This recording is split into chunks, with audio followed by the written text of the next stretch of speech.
The night sky glowed orange as flames tore through the old apartment building on 5th Street. Dr. Emma Chen stood outside the emergency room doors, watching the first ambulance screech into the bay. She was only 28 years old, fresh out of her residency, and tonight was her third shift at Metropolitan Hospital. The stretcher rolled past her, carrying a young pregnant woman covered in soot and ash, coughing violently. "Make way! Make way!" the paramedics shouted. Emma followed them inside. The emergency room exploded into controlled chaos. Nurses ran in every direction. Doctors barked orders. The woman on the stretcher was crying, her hands clutching her enormous belly. "Please," the woman gasped. "My babies. Please save my babies." Dr. Richard Morrison, the senior emergency physician, stepped forward.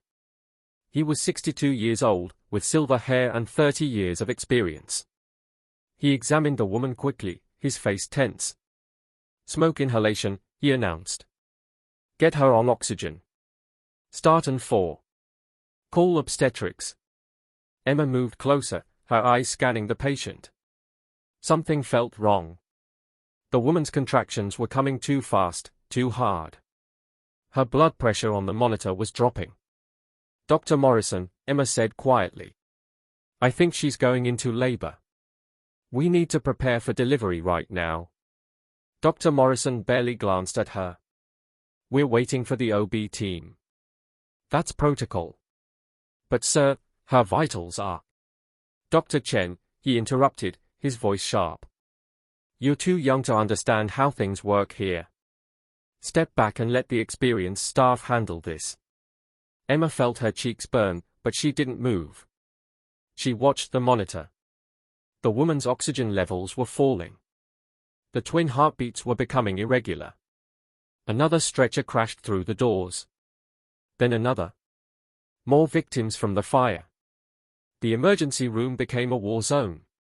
Doctors and nurses scattered to handle the flood of patients. Dr. Morrison was pulled away to treat a man with severe burns. Emma stayed with the pregnant woman. She held her hand and whispered calming words, but inside, her own heart was racing. The contractions were 90 seconds apart now. The babies were coming whether anyone was ready or not. "Where's obstetrics?" a nurse shouted into the phone. "We need them now." "They are stuck in another emergency," came the reply. 20 minutes out. 20 minutes. Emma looked at the monitor again.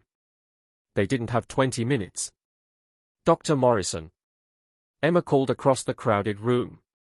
"We can't wait. She's fully dilated. The babies are coming now."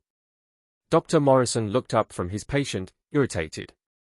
"Then hold them off until OB arrives. Give her medication to slow the labor." "That could harm the babies," Emma said, her voice rising. "They are already in distress." An older nurse named Patricia stepped between them. "Honey," she said to Emma, not unkindly. "You need to calm down. Dr. Morrison knows what he's doing. This isn't medical school anymore. In the real world, we follow the chain of command." Emma wanted to scream. She wanted to shake them all. But she was the youngest person in the room, the least experienced, the one nobody trusted. Then the lights flickered. Everyone froze. The electricity in the building wavered as the fire department pulled power from the grid to fight the blaze down the street. Emergency generators kicked in, but half the equipment went dark for 3 terrifying seconds. When the light stabilized, an alarm shrieked from the pregnant woman's monitor. One of the twins' heartbeats had disappeared. The mother screamed. "My baby! What's happening to my baby?" Nurses rushed over. Dr. Morrison pushed through the crowd, his face pale. "Get OB on the line again," he ordered. "Tell them it's critical." But Emma was already moving.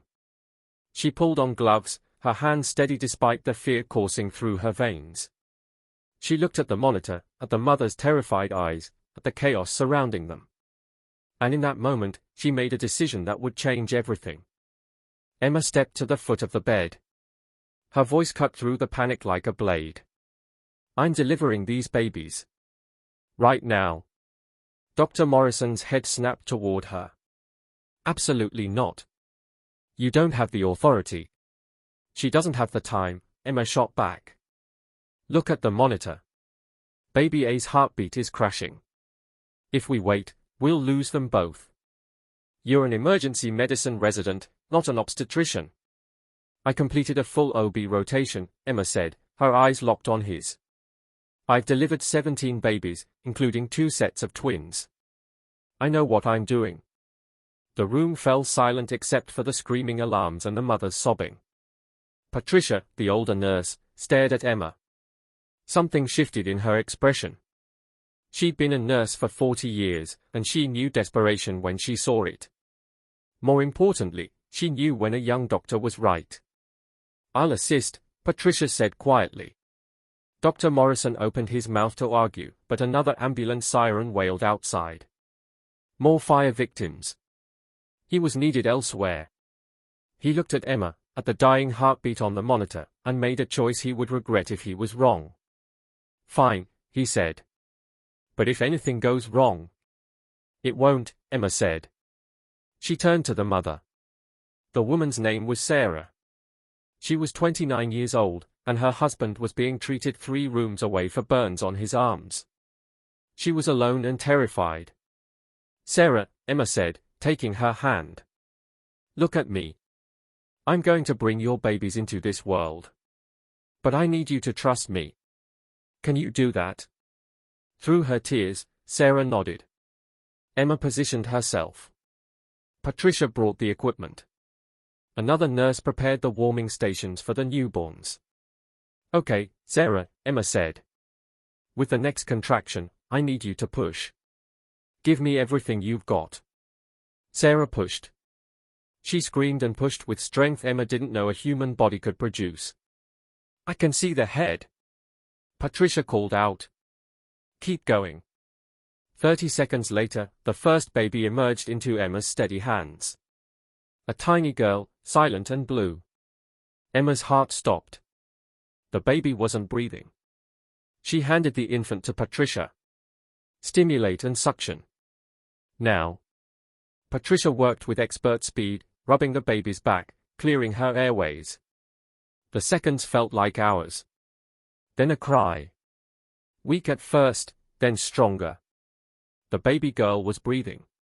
But there was no time to celebrate. Baby B was coming. Push, Sarah. Emma urged. Sarah was exhausted, barely conscious. Her body was giving up. I can't, she whispered. I can't do it. Emma leaned close to her face. Yes, you can.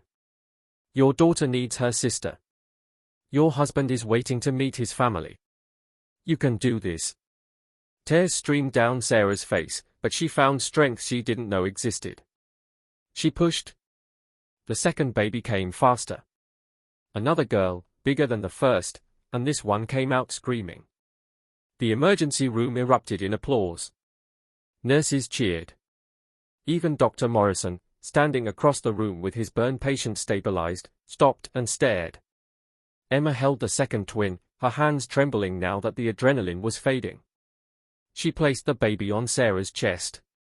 Both girls were crying, their tiny fists waving in the air. Sarah sobbed, but this time with joy. Thank you, she whispered. Thank you. Patricia squeezed Emma's shoulder. That was incredible, Doctor. Dr. Morrison approached slowly. His expression had changed. The skepticism was gone, replaced by something Emma had been searching for since she arrived, respect. Dr. Chen, he said formally. That was exceptional work. I apologize for doubting you. Emma met his eyes. Thank you, sir. He extended his hand. She shook it. As the OB team finally arrived and took over post-delivery care, Emma stepped back. Her scrubs were stained, her hair was a mess, and her whole body shook with exhaustion. But she had done it. 2 tiny girls were alive because she refused to be silenced. Outside the window, firefighters were extinguishing the last flames on 5th Street. Inside the emergency room, a young doctor had just proven that age and experience aren't everything. Sometimes courage and knowledge are enough.